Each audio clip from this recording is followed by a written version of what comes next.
विदर्भात अधिवेशन सुरू आहे, मात्र विरोधी पक्ष कुठे दिसत नाही. प्रकाश आंबेडकरांचा विरोधी पक्षातील नेत्यांना टोला. विदर्भात अधिवेशन सुरू आहे, मात्र विरोधी पक्ष कुठेही दिसत नाही. विरोधी पक्ष सत्तेत विलीन झाल्याचे दिसत आहे. नागपूरमध्ये 82 वेगवेगळी आंदोलनं झालेली आहेत. यामध्ये केवळ कर्मचारी पेन्शन यावर चर्चा झाली आहे. काँग्रेस, राष्ट्रवादी, भाजपा यांनी 2000 साली नवीन पेन्शनचा घाट घातला होता. तेव्हा जुन्या पेन्शनचा फंड शेअर बाजारात वापरण्याचा त्यांचा घाट होता. मात्र काही खासदारांनी जाणीवपूर्वक सांगितलं की मार्केट फंड गुंतवल्यास याची वैयक्तिक जबाबदारी फिक्स करावी असे सांगितल्यामुळे ते थांबले. मार्च-एप्रिलमध्ये लोकसभा निवडणूक होतील, त्यामुळे जुन्या पेन्शनची मागणी करणाऱ्यांनी आग्रह करावा, नाही तर आचारसंहितेच्या नावाखाली लागू करणार नाहीत. यासाठी कर्मचाऱ्यांनी पेन्शनचा मुद्दा लावून धरावा असंही ते म्हणाले. अधिवेशन चाललेलं आहे.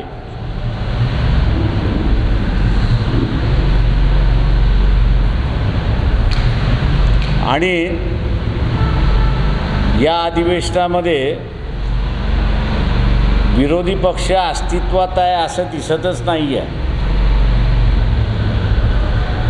जेणेकरून विरोधी पक्ष सत्ताधारी पक्षामध्ये विलीन झाला आहे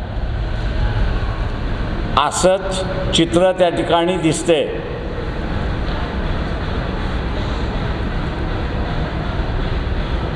जनतेने याची असणारी नोंद त्या ठिकाणी घ्यावी. माझ्या माहितीप्रमाणे नागपूरमध्ये विदर्भातल्या वेगवेगळ्या संघटनांनी मिळून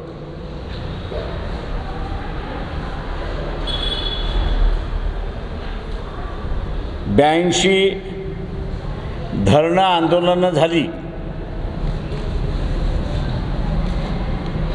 त्याच्यापैकी फक्त कर्मचाऱ्यांच्या पेन्शनच्या संदर्भात हीच चर्चा त्या ठिकाणी झाली. आणि त्याचं कारणही एक होतं की काही कर्मचाऱ्यांनी मंत्री आणि आमदार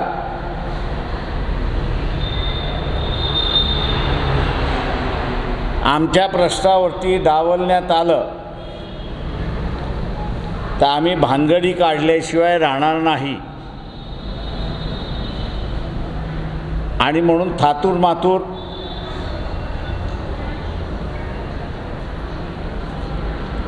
पेन्शनच्या संदर्भातला उत्तर त्या ठिकाणी देण्यात आलं की आम्ही बजेटमध्ये त्याची तरतूद करू. जुनी पेन्शन मागणाऱ्यांना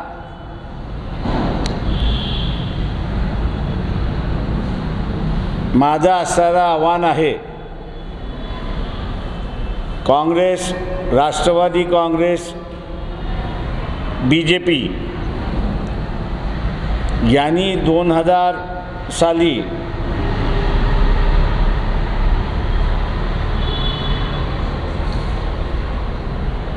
नवीन पेन्शन स्कीम आणण्याचा घाट घातला.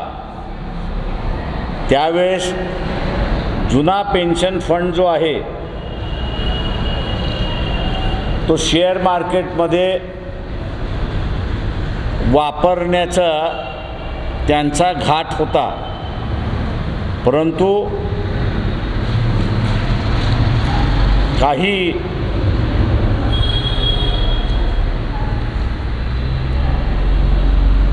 खासदार यांनी जाणीवपूर्वक हा पेन्शन फंड स्पेक्युलेटिव्ह मार्केटमध्ये वापरला जाणार नाही आणि जो कोणी निर्णय घेईल ह्या स्पेक्युलेटिव्ह मार्केटमध्ये गुंतवण्याचा त्याच्यावरती व्यक्तिगत जबाबदारी फिक्स केली पाहिजे.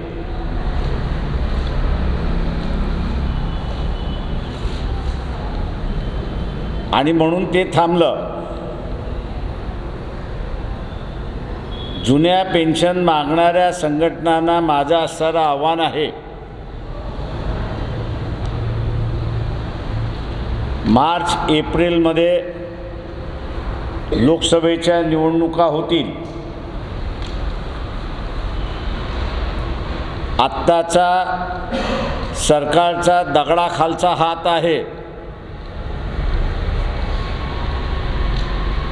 ताबडतोब ती अंमलबजावणी करा हा आग्रह धरा. लोकसभेच्या निवडणुका झाल्या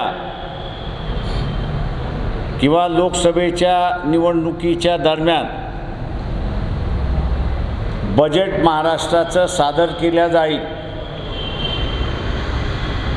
आणि आचारसंहितेच्या नावाखाली मतदान